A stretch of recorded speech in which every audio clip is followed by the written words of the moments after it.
Hello दोस्तों, स्वागत है आप सभी का विज्ञान वृक्ष के ऑनलाइन प्लेटफॉर्म पर। इस वीडियो में हम जानेंगे 5 बहुत बड़े इंस्टीट्यूट्स में निकली हुई पीएचडी एडमिशन 2026 की डिटेल्स। कंप्लीट डिटेल्स हम 5 अलग इंस्टीट्यूट्स के डिस्कस करेंगे। आईआईटी गुवाहाटी, आईएसआर कोलकाता, पुणे और बीएआरसी और लास्टली दिल्ली यूनिवर्सिटी भी। सबसे पहले हम आईआईटी गुवाहाटी से स्टार्ट करें तो आईआईटी गुवाहाटी में पीएचडी एडमिशन जो है वो जुलाई 2026 वाले सेशन के शुरू हो चुके हैं। अब इसमें हम इंपॉर्टेंट डेट्स जानते हैं। जैसे इंपॉर्टेंट डेट्स देखो, जो हमारा एप्लीकेशन फॉर्म की स्टार्टिंग डेट है वो 11 मार्च से शुरू हो चुकी है। लास्ट डेट रहने वाली है हमारी अप्रैल 1 शाम के 5 बजे तक फॉर्म फिल होंगे और जो भी आगे का प्रोसीजर रहेगा, सिलेक्शन जो होगा वो आपका 13 मई से 31 मई तक होगा और बाकी आगे की डिटेल्स आप यहाँ पर गो थ्रू कर सकते हैं। आगे और डिटेल्स देखें तो यहाँ पर एलिजिबिलिटी क्राइटेरिया क्या रहेगा। एलिजिबिलिटी क्राइटेरिया अगर अलग अलग है, अगर आपके पास बैचलरेट डिग्री है तो 4 से 5 साल वाली, तो उस हिसाब से आपके पास सीजीपीए जो है 6 से 10 के बीच में अगर होते हैं तो जनरल कैटेगरी को मिनिमम 60% मार्क्स चाहिए।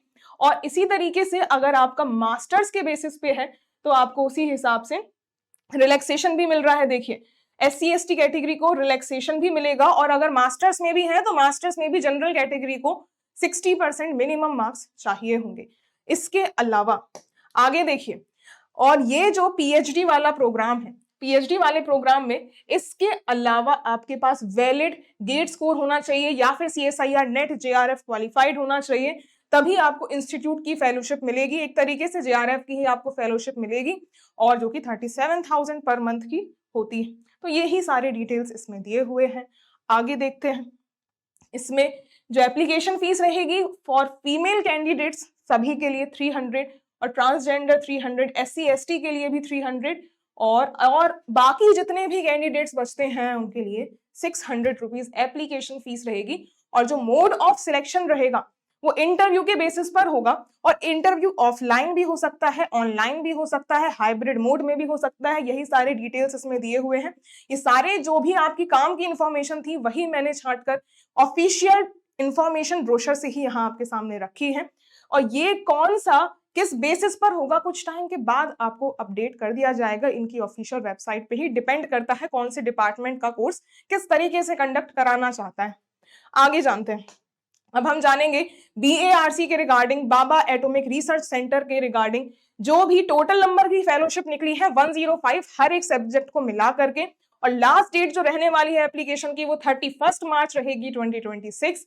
आगे डिटेल इंफॉर्मेशन दिया हुआ है जिसमें जो इसमें मैक्सिमम एज लिमिट रहने वाली है, इसमें should be less than 28 years. तो मैक्सिमम एज लिमिट है 28 ईयर्स और बाकी गवर्नमेंट की नॉर्म्स के अकॉर्डिंग आपको कैटेगरी वाइज रिलैक्सेशन भी मिलेगा। एलिजिबिलिटी क्राइटेरिया क्या है? एलिजिबिलिटी क्राइटेरिया वही, आपके पास मास्टर्स भी होनी चाहिए और इनमें से कोई भी सर्टिफिकेट CSIR नेट JRF और फिर आगे भी आप देख सकते हैं गेट स्कोर के बेसिस पर भी है, लेकिन फिजिक्स वालों के लिए है। तो केमिस्ट्री से अगर आप अप्लाई कर रहे हैं तो नेट JRF कंपलसरी है अप्लाई करने के लिए। और इसके अलावा मास्टर्स में मिनिमम 60% मार्क्स होने चाहिए तभी आप अप्लाई कर पाएंगे। और बाकी बैचलर्स वालों का अलग एलिजिबिलिटी क्राइटेरिया है, वो भी आप इसमें गो थ्रू कर सकते हैं। मैं मास्टर्स वालों का यहाँ आपको बता देती हूँ। और जो अपियरिंग कैंडिडेट्स हैं जिनकी अभी मास्टर्स या जो भी बैचलर 4-5 साल वाली डिग्री है वो कंप्लीट अगर नहीं हुई है वो भी अप्लाई कर सकते हैं। बस शर्त इतनी है कि जो आपकी डिग्री है वो 10 अगस्त 2026 तक कंप्लीट हो जानी चाहिए, तभी आप इसमें आगे के प्रोसेस के लिए एलिजिबल रहेंगे। और जो केमिस्ट्री है उसमें एक कंडीशन इन्होंने और रखी है मेन सब्जेक्ट में, जैसे आपके पास जनरल, अप्लाइड, इनऑर्गेनिक या किसी में भी आपके पास है केमिस्ट्री, तो उसके साथ साथ एडिशनल रिक्वायरमेंट भी दे दिए हैं कि BSc में आपके पास फिजिक्स होनी चाहिए तभी आप अप्लाई कर पाएंगे। और फिर आपके पास रिसीप्ट ऑफ एडमिशन का वही चीज दी है, स्टार्टिंग एंड लास्ट डेट। और जो इंटरव्यू रहेगा वो आपका जून से जुलाई के बीच में कंडक्ट कराया जाएगा 2026 में ही। और बाकी कैसे मोड ऑफ एप्लीकेशन है, ऑनलाइन मोड में ही आपका अप्लाई हो सकता है। और यहाँ पर इसकी ऑफिशियल वेबसाइट दी हुई है तो आप इसके थ्रू गो थ्रू कर लीजिएगा। आगे जानते हैं हम ISR कोलकाता। ISR कोलकाता में जो एलिजिबिलिटी क्राइटेरिया है मिनिमम 55% मार्क्स का है जनरल कैटेगरी के लिए, रिजर्व के लिए 50% मास्टर्स में। और बाकी अगर 4 साल की आपके पास बैचलरेट डिग्री है तो उसमें 75% है। हर कैटेगरी को 5% का रिलैक्सेशन मिला है जनरल से कंपेयर किया जाए तो। और जो फाइनल ईयर वाले स्टूडेंट हैं वो भी अप्लाई कर सकते हैं, बस एडमिशन के टाइम पर आपके पास डिग्री कंप्लीट हो जानी चाहिए, बस इतनी ही कंडीशन है। आगे इंपॉर्टेंट डेट्स दी हुई हैं, जो पोर्टल है वो 8 मार्च ऑलरेडी ओपन हो चुका है, लास्ट डेट रहेगी इसमें 7 मई 2026। काफी टाइम है अप्लाई करने का, पर ज्यादा आपको डिले नहीं करना है। इंटरव्यू जो होगा आपको 29 से लेकर के 29 मई से लेकर के 19 जून के बीच में कंडक्ट होगा, और जो रिजल्ट्स होंगे वो 25 जून तक पब्लिश हो जाएंगे, और जो रजिस्ट्रेशन पोर्टल होगा फर्दर चीजों के लिए वो 29 जून को ही स्टार्ट होगा, और बाकी सारी डेट्स आपकी फर्दर अनाउंस कर दी जाएंगी। और इंटरव्यू की जो विंडो होगी वो कुछ मई 29, वही सारी डिटेल्स जो हमने डिस्कस करी थी। और जो इंटरव्यू है वो ऑफलाइन मोड में ही कंडक्ट होगा IISER कोलकाता में। आगे अगर इंपॉर्टेंट डिटेल्स देखें, सिलेक्शन चैनल्स, इसका मतलब क्या है कि जो आपका फंडिंग आएगी तो एक सेल्फ फंडेड भी है, और इसके अलावा इंस्टीट्यूट फंडेड प्रोजेक्ट्स भी हैं।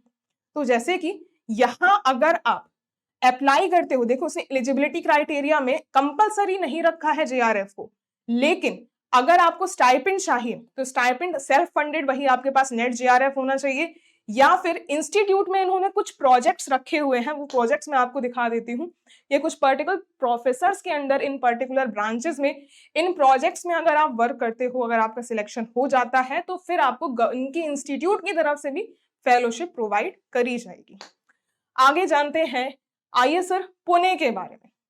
इसमें क्या है, एप्लीकेशन जो स्टार्ट होंगे वो 4 मार्च से स्टार्ट हो चुके हैं, लास्ट डेट रहेगी 31 मार्च शाम के 5 बजे तक। आगे जो इंटरव्यू की डेट है मई से जून के बीच में रहेगी, वही सेम है आपका यहाँ पर भी, और जो टाइम होगा वो 9:30 से 5 बजे के बीच में होगा, जब आपका इंटरव्यू होगा शॉर्टलिस्टेड कैंडिडेट्स का। और mode of interview in person यानी कि ऑफलाइन मोड में कंडक्ट कराया जाएगा। टेंटेटिव डेट्स जो होंगी वो आपकी जुलाई में रिलीज कर दी जाएंगी, जो भी सिलेक्टेड कैंडिडेट्स होंगे उनकी जुलाई में रिलीज कर दी जाएंगी आगे की डेट्स। और यहाँ पर जो क्राइटेरिया है सिलेक्शन का, मिनिमम 60% मार्क्स होने चाहिए, और बाकी कैटेगरीज को आपको 5% का रिलैक्सेशन दिया हुआ है, और SC ST में भी आपको वही सेम रिलैक्सेशन प्रोवाइड किया गया है। और इसके साथ साथ क्या दिया है कि ये तो पहली कंडीशन है, ये इसके अलावा आपको नेट JRF तो चाहिए ही अप्लाई करने के लिए, नेट JRF तो चाहिए ही अप्लाई करने के लिए। इसके साथ इन्होंने बोला है कि इनके इंस्टीट्यूट से अगर किसी ने मास्टर्स या बैचलरेट कर रखी है तो वो भी अप्लाई यहाँ पर कर सकता है, लेकिन उसकी मिनिमम CGPA जो है वो 8 होनी चाहिए, तभी वो अप्लाई कर पाएगा। आगे जानते हैं डिटेल्स। सिलेक्शन प्रोसीजर जो रहेगा वो मेनली आपका इंटरव्यू के बेसिस पर ही रहेगा, और फिर वो जितने भी एप्लीकेशन आते हैं उसके हिसाब से शॉर्टलिस्ट करने के लिए वो आगे कोई भी फर्दर क्राइटेरिया रख सकते हैं। तो फिलहाल तो आपका मेनली इंटरव्यू के बेसिस पर ही सिलेक्शन होने वाला है। आगे जानते हैं लास्टली यूनिवर्सिटी ऑफ दिल्ली के रिगार्डिंग। तो इसमें जो रजिस्ट्रेशन है वो 10 मार्च से शुरू हो चुके हैं, लास्ट डेट रहेगी आपकी मार्च 24, ज्यादा वक्त नहीं है। और जो इंटरव्यू होंगे वो 27 मार्च से लेकर के अप्रैल 18 तक कंडक्ट कराए जाएंगे, और आगे की इंफॉर्मेशन आपको मिल जाएगी। और जो last date payment of fees की रहेगी वो अप्रैल 26 रहेगी। और जो इंपॉर्टेंट लिंक्स हैं वो दिए हैं, और एप्लीकेशन फीस दी हुई है कि अनरिजर्व के लिए 750, EWS के लिए भी, OBC के लिए भी, SC ST PWD के लिए 300 एप्लीकेशन फीस रहेगी। और जो सिलेक्शन प्रोसीजर रहेगा, सिलेक्शन प्रोसीजर वही आपके पास जो एलिजिबिलिटी, पहले अगर हम जाने, एलिजिबिलिटी मास्टर्स होनी चाहिए और साथ में आपके पास नेट JRF क्वालिफाइड होना चाहिए, तभी आप अप्लाई कर पाएंगे। और जितनी भी जगह हमने अभी डिस्कस किया है हर जगह उसने JRF मांगा ही है, और JRF के थ्रू अगर आप अप्लाई करोगे तो वही जो आपको 37,000 पर मंथ की स्टाइपेंड मिलती है वही मिलेगी, प्लस HRA। इसके साथ साथ जब हमने देखा था सिर्फ एक ही इंस्टीट्यूट IISER कोलकाता ही आपको क्या कर रहा था, जो उनके कुछ प्रोजेक्ट्स हैं उनके बेसिस पर आपको फेलोशिप मिल जाएगी, बाकी मेनली आपको JRF के थ्रू ही फेलोशिप मिलेगी। तो आई होप आपके लिए इन्फॉर्मेशन बेनिफिशियल रही हो। Thank you so much.